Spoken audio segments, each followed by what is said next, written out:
দীর্ঘ 1 ঘন্টা যাবৎ লাইনে দাঁড়া আছি। তো জানি না এখনও কতক্ষণ দাঁড়াতে হবে। তো মানুষ আসলে সবাই অনেক বিভ্রান্তের ভিতরে। আমরা এর সমাধান চাই।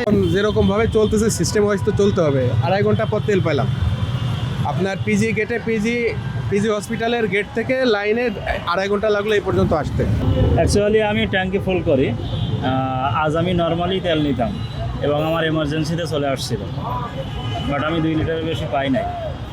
এখন কর্মঘণ্টা নষ্ট হইলো। সকাল 8টা থেকে আছি এই লাইনে, তো আমি হাতিরপুল থেকে আছি এই লাইনে। এরকম অবস্থা হলে আমাদের হবে কি, খুব দেখেন আমাদের অবস্থা কি, মানে অন্যরকম একবারে।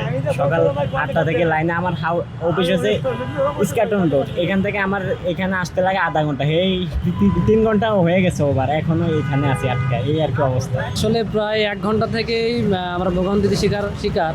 আর এটা তো আসলে বাংলাদেশের ইস্যু না, এটা আসলে রাজনৈতিক ইস্যু, ইন্টারন্যাশনাল ইস্যু। এই ইস্যুগুলোর জন্য আমরা আসলে খুবই মনোমালিন্য, এবং এই যুদ্ধের কারণে আমাদের তেলের সমস্যা, এটা আসলে এটা সরকারের সলভ করা দরকার। ঠিক আছে, আমরা আশা করি এটা সলভ না করলে আমাদের অনেক কষ্ট আরও বেশি বাড়বে। হ্যাঁ, 1.5 ঘন্টা যাবৎ দাঁড়িয়ে আছি ওই টাকা বড়োর এখান থেকে সিরিয়াল ধরে ধরে আসতেছি। এখন প্রায় বাজে 2:05, এখনও ফুয়েলটা নিতে পারিনি।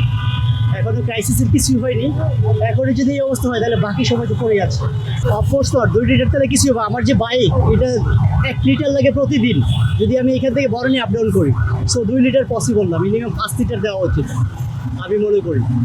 আর ক্রাইসিস এখনও শুরুই হয়নি। এখনও যদি এই অবস্থা হয় তাহলে তো সামনের দিন পরেই আছে। এটা ঠিক না, মজুত করার কিছু নাই তেল, বাট যেটা প্রয়োজন সেটা নেওয়া উচিত আমি মনে করি।